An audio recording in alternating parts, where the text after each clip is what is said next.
안녕하세요. 이유군의 주식 사냥입니다. 자, 오늘 1월 12일입니다. 자, 시장이 좀 불안해지고 있습니다. 지금 코스피가 상승세를 보여주고 있지만 이번 주부터는 여러분들 좀 긴장을 해야 될 것 같다. 그 이유를 말씀드리면서 여러분들 투자 전략 간략하게 저의 투자 전략을 말씀을 드리겠습니다. 자, 일단 첫 번째 이슈, 환율이 다시 1,470원 돌파하고 있어요. 환율이 장중에 1,470원대까지 도달을 하고 빠지긴 했지만 지금 이 차트상으로도 1,021선 위로 안착을 하는 모습입니다. 이때 당시에 장대음봉 나오고 나서 빠지기 시작하더니 다시 올라가는 모습이거든요.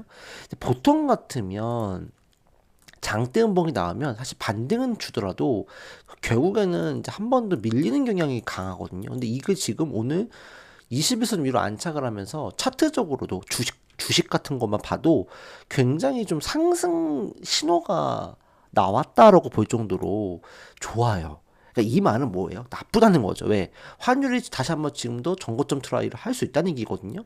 그래서 어쨌든 이 정고점 트라이를 하면 할수록 이제 정부가 또다시 개입을 하겠지만 사실 굉장히 좋지 않은 시그널이긴 합니다. 이렇게까지 많은 뭐 며칠 조인가요? 썼는데도 불구하고 다시 환율이 올라간다는 것 자체가 상당히 좋지는 않은 모습이죠. 오히려 이제 이런 것들이 특히 코스피에 대한 어떤 이 상승을 저해할 수 있는 요인으로서 작용할 수가 있다 볼 수 있을 것 같습니다. 그래서 환율에 대한 부분을 체크해 볼 필요가 있겠고요.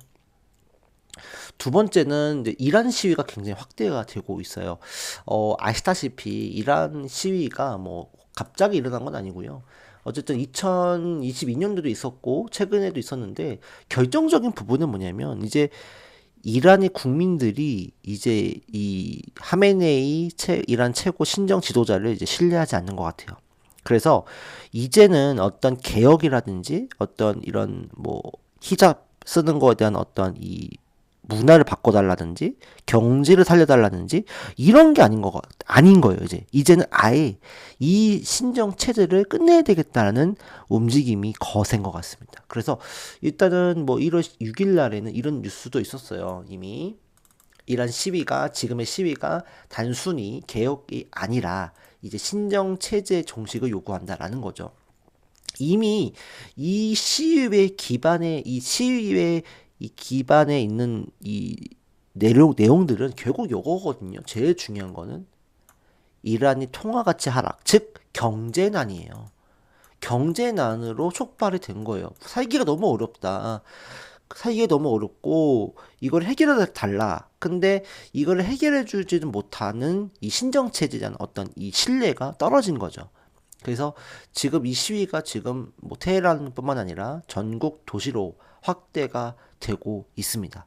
그리고 지금 어때요? 강경한 지금 대응을 지금 진행하고 있죠. 뭐 얼굴에다가 총을 대놓고 쏜다. 뭐 이런 얘기도 나오고 있어요. 그러 더불어서 특히 이 히잡 단속 항의 이런 것들이 지금 또다시 굉장히 이슈가 되고 있어요. 특히 저는요.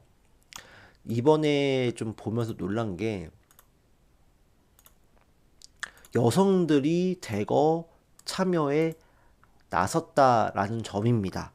예. 이 여성들이 대놓고 이제는 하메네이를 이제 무시하는, 그렇죠? 여성들이 지금 보세요. 이란 여성이거든요. 이란 여성이 히잡을 쓰고 담배를 필 때도 히잡을 써야 되는데 담배를 피는데도 지금 일반 복장을 하고 히잡도 안 쓰고 있고, 그렇죠? 히잡도 안 쓰고 있고 지금 심지어 어때요? 하메네이의 사진을 담뱃불에 재로 쓰고 있죠. 이거는 상당히 충격적인 거예요. 왜냐면 이란에서 이런 일이 있을 수 없거든요. 여성의 지위 자체가 굉장히 또 어떻게 보면 떨어지는 상태고 지금 이란의 최고 신정 지도자를 이렇게 지금 폄훼하고 이렇게 짓밟는 것 자체가 굉장히 어떻게 보면은 이제 신정 사회에서는 이제 모독이죠. 신성 모독에 가까운 거죠. 그렇기 때문에 굉장히 이례적인데 이런 부분들이 지금 한두 건이 아니에요. 지금 여러 가지 지금 사진들 나오는 것만 봐도 지금 상당히 여러 가지 뉴스들이 나오고 있어요. 또 이 사진뿐만 아니라 지금 제가 좀 더 이렇게 강하게 말씀을 드리는 이유가 이번에 이란 이 시위가 끝나지 않을 것 같고 이란의 체제가 진짜 47년 만에 신정 체제가 무너질 수 있지 않을까라는 생각도 저는 듭니다. 이번에 여성들이 이렇게까지 강하게 반란을 한다, 뭐 한 거를 한다, 뭐 이런 표현이 뭐 맞는지 모르겠습니다만 어쨌든 반란이죠, 한 거죠. 그러니까 이런 어떤 이 움직임들이 저는 굉장히 의미가 있다라고 봅니다. 그래서 여성들이 사실 이 이란 이슬람 정권이 들어서고 나서 굉장히 많은 핍박을 받아왔어요. 그리고 굉장히 뭐 히잡을 쓰면서 억압이 되고 또 사회적으로 또 지위가 떨어졌었고 심지어 이런 것도 많이 있었단 말이죠. 뭐 진짜 뭐 강제 어떤 이런 성폭행이라든지 강간 이런 어떤 부분들도 있었기 때문에 저는 이런 것들 이란 지금 몇 살이에요 지금 이게 지금 10살밖에 안 되는 것 같은데 이 나이 몇 살이에요 이 사람이 이 나이 70살 되나 60살 되나 이게 좀 말이 되냐고요 도대체. 그러니까 이런 모습 얼마나 좀 극혐으로 보고 있잖아요 지금. 극혐으로 보고 있잖아요 지금. 어때요? 그러니까 이런 것들이 이란 사회에서 너무 만연한 거예요. 남성 중심적인 어떤 이 가부장적 사고가 너무 만연하고 모든 것들은 신에 입각해서 했던 거니까 다 인정을 해라. 그리고 어떤 뭐 여성들은 너희들은 남성의 충실히 따라야 된다. 이런 것들이 이 사회가 사실 지금의 어떤 이 전 세계적인 움직임, 자유주의적인 움직임 이런 거 안 맞는 거죠. 그러니까 이런 부분들이 굉장히 지금 믹싱이 되어 있다고 봐요. 그래서 여성 인권에 대한 어떤 한거, 그 다음에 경제난, 그 다음에 신정체제에 대한 어떤 신뢰가 깨져버렸던 상황들. 그렇기 때문에 이 시위가 전국적으로 들불처럼 일어날 수 있는 거고, 여기에다가 지금 미국 트럼프 대통령도 이란에 대한 어떤 이 공격에 대한 시사까지 감행을 한다고 하니까 이란 정부는 지금 미국에 협상을 하겠다. 그동안 핵 협상에 대한 굉장히 부분이 미온적이었다가 지금 갑자기 이란이 미국에 거의 SOS를 청하는 것 같은 그런 느낌을 좀 주고 있습니다. 그래서 저는 이란 여성들의 이 시위가 저는 이번에 분명 이란을 바꾸는데 크게 좀 일조를 할 수 있지 않을까 생각이 듭니다. 그래서 이번에 이란 시위가 저는 보통 심상치 않다. 예, 그렇게 보여지고 이란 정권 자체도 이제 바뀌어 나갈 수 있는 그런 상황들이 염두에 둬야 될 것이다. 그렇게 되면은 사실은 중동 정세가 또 급변할 수 있는 거죠. 이란 자체가 지금 미국과 대항하는 사회에서 이스라엘과 어떻게 보면 결이 맞는 정부가 들어선다고 하면 중동에 대한 정세는 또다시 좀 더 안정화될 수 있는 것도 우리가 생각해 볼 수 있을 것 같고요. 그 다음에 하나만 말씀드리면, 이란 있잖아요. 이란의 인구가 상당히 놀랍게도 젊은 층이 많아요. 0세부터 29세, 그러니까 젊은 층이 많아요. 지금 시위 나서는 사람들도 물론 상인들, 블루 칼라, 화이트 칼라 다 여러 가지 있지만 지금 젊은 층들이 상당히 많이 나서고 있거든요. 그러니까 결국에는 젊은 층들이 이런 시위에 강력하게 나선다는 것 자체가 저는 이란의 이 체제가 전복될 수 있지 않을까라는 어떤 이 가능성을 높게 평가한다. 그렇게 볼 수 있을 것 같습니다. 그래서 이것도 좀 주목을 해볼 만하고요. 자, 세 번째는 트럼프가 파월에 형사소송을 걸었다. 그러니까 지금 파월 의장이 그 연준의 어떤 리모델링을 할 때 있어서 뭔가 뭐 이렇게 횡령이 있었다. 뭐 그런 이슈로 인해서 형사소송을 지금 당했다라는 이슈예요. 그래서 지금 파월은 수사를 구실이고 나를 압박하려는 거다라고 이제 지금 저항을 하고 있는 상황이거든요. 그래서 이 청사 개보수에 있어서 뭔가 이제 뭔가 문제가 생겼다, 어떤 불법적인 행위가 있었다, 이런 거를 지금 나서고 있습니다. 그래서 지금 트럼프와 파월의 이 대결 구도가 또 강화된다고 하면 시장 자체가 또 불확실해질 수밖에 없는 상황이죠. 어쨌든 연준은 경제 대통령인데 지금 트럼프와 싸운다 그러면 이 정책적인 불확실성, 막말로 뭐 트럼프가 원하는 방향으로 안 가게 할 수도 있는 거잖아요. 트럼프는 그래도 예를 들어 금리 인하를 해달라고 얘기한 상황인데 파월은 지금 이렇게 대놓고 저항을 한다고 하면 우리 금리는 없어, 우리 이제 뭐 상반기 내 금리는 없어라고 저항을 한다 그러면 시장 자체는 또 흔들림이 나올 수 있는 그런 모습들. 네 번째가 제일 중요하죠. 트럼프 행정부의 관세 정책 폐기 움직임, 폐기될 수 있는 거.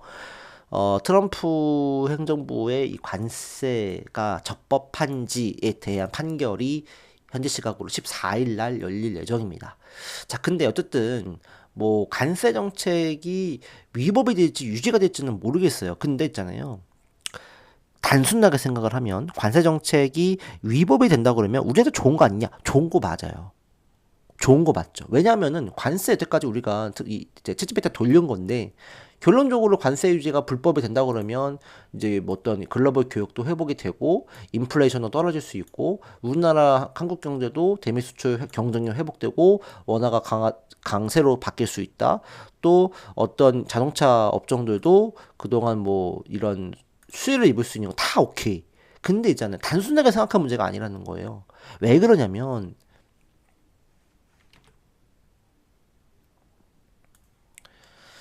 관세 정책이 무효가 된다 그러면 결과적으로 단순하게 생각하면은 뭐 우리나라는 좀 긍정적이긴 하겠지만 미국 정부 입장에서는 재정 압박이 이어질 수밖에 없어요. 왜? 결국 이 관세를 가지고 미국 정부가 채권을 발행하고 더 재정 확대를 추구함으로써 지금 올해 있는 중간 선거도 잡고 또 미국에 대한 투자 더 미국을 더 위대하게 만드는 정책을 시행하려고 했는데 이게 관세가 깎여버리면 어떻게 되겠어요? 정책을 시행하지 못하게 되겠죠. 그런 부분들. 그다음에 어 이게 제일 저는 크다고 봐요. 그러니까 단순하게 관세가 환급이 되고 다시 우리나라가 미국에 투자할 필요가 없게 될 수도 있겠지만 만약에 이게 뭐 적법하지 않다 그러면 이제 요거를 안 하고 우회적으로 다르게 또 압박할 수 있겠죠. 트럼프라고 하면은요. 이 관세에 적법하지 않다고 해서 이 부분에 대한 이 흐름을 파기시켜 버릴까요? 어떻게든 다른 방법으로 전 돈을 뜯어낼 거라고 봅니다. 그렇기 때문에 오히려 있잖아요. 시장은 제일 안 좋은 게 뭐냐면 불확실성을 되게 싫어하거든요. 차라리 이게 관세가 적법하게 유지가 돼서 지금 협상을 끝냈잖아요. 이 상태로 가는 게 오히려 저는 좋다고 봐요. 물론 그것도 뭐 리스크가 충분히 있는 거지만 이게 만약에 파기가 되고 이제 파기가 된다고 했을 때 이게 오히려 우리나라한테 절대적인 호재냐? 그걸 모른다는 거죠. 왜? 트럼프는 다른 방법으로 또 우회해서 요구를 할 거란 말이죠. 그렇기 때문에 저는 이 관세 이 판결이 앞으로 좀 더 중요한 어떤 상황이 된다. 그러니까 어떻게 보면 시장에 대한 불확실성을 키울 수 있는 하나의 거대한 요인이 될 수 있다라고 생각을 합니다. 그렇기 때문에 특히 이제 관세 판결이 어떻게 되는지 체크해 봐야 될 것 같고 뭐 적법하게 유지가 된다고 해도 그 자체도 문제긴 하지만 만약에 혹여나 일부 불법하고 뭐 전면적인 어떤 적법하지 않다라고 얘기를 한다면 우리나라 시장 자체가 조금 더 불확실성에 같이 휩싸이면서 증시가 또 요동칠 수 있는 가능성이 있다라고 저는 생각을 합니다. 그렇기 때문에 이 부분에 대해서는 단순하게 좀 바라볼 게 아니라 오히려 지금 이게 관세가 적법하지 않다라고 했을 때 우리나라에 미치는 영향이 중대할 것이라고 보고 우리가 요거에 대한 대응책을 강구를 해야 하지 않을까 이런 생각을 저는 가집니다. 어쨌든 시장 자체가 지금 이렇게 지금 뭔가 불안한 모습들을 이제 보여주고 있고요. 그러다 보니까 트럼프의 어떤 이 파월 소송, 그 다음에 또 이 관세 정책에 대한 이 선고가 임박하면서 나스닥은 지금 선물 지수가 지금 하락을 하고 있는 모습을 보여주고 있습니다. 그래서 지금 이번 주는요. 그래서 결론은 뭐냐면 코스피 중에서도 상승이 큰 종목군들은 일단 조심해야 될 것 같아요. 피하자.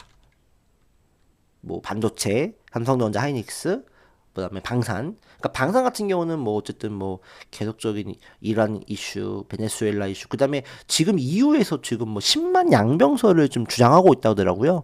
그러니까 지금 트럼프의 어떤 뭐 그린란드의 정복, 그다음에 뭐 베네수엘라 점령 요런 걸로 인해서 EU도 지금 긴장하고 있는 상황들. 러시아뿐만 아니라 미국도 우리를 공격할 수 있다라는 위기감들. 그래서 EU에서도 지금 10만 양병설, 이거 뭐 유곡 2도 아니고 10만 양병설을 지금 제안을 했다고 합니다. 그렇기 때문에 방산 관련주도 장기적으로 봤을 때는 나쁘진 않을 것 같긴 하지만 지금으로서는 좀 이런 리스크가 있다. 그렇기 때문에 상승이 특히 많이 나온 종목군들은 피하는 게 맞지 않을까라고 생각을 하고, 일단 이번 주는 조금 관망의 자세가 좋다. 그리고 현금을 좀 가지고 있는 것도 조금 이번 주는 좀 방법이 될 것 같아요. 그래서 관세 이 선고, 그 다음에 특히 이 파월에 대한 어떤 이 압박에 대한 부분들, 특히 요거는 무조건 확인을 해야 될 것 같고, 그 다음에 이제 환율에 대한 부분도 교육 정보가 다시 한 번 더 이걸 막으려고 하는지 그 움직임을 면밀하게 살펴볼 필요가 있다라고 생각을 합니다. 자, 오늘은 뭐 종목에 대한 말씀은 안 드리겠고, 시장 자체가 좀 불확실한 부분이 나오다 보니까 요거에 대한 말씀을 드리고 마치가 합니다. 그래서 다시 한번 말씀드리지만, 시장은 코스피는 특히나 상승을 많이 했던 종목군들은 피하자. 코스피도 사실은 거래대금이 좀 줄고 있어요. 그래서 지금 외국인들도 그렇게까지 적극적으로 매수 동참하지 않기 때문에 조정에 대한 국면이 조금 더 있다라고 저는 생각을 하고, 오히려 이제 코스닥 같은 경우는 조금 더 상승에 대한 부분이 좀 있다. 그래서 어쨌든 그런 이 외국에 대한 리스크가 있기 때문에 그런 부분들이 일부 이제 코스닥 종목으로 어떤 해지하려는 움직임도 나올 수 있기 때문에 오히려 코스닥 쪽이 낫다 말씀을 드리겠습니다. 자, 오늘 방송은 여기까지 하겠습니다. 감사합니다.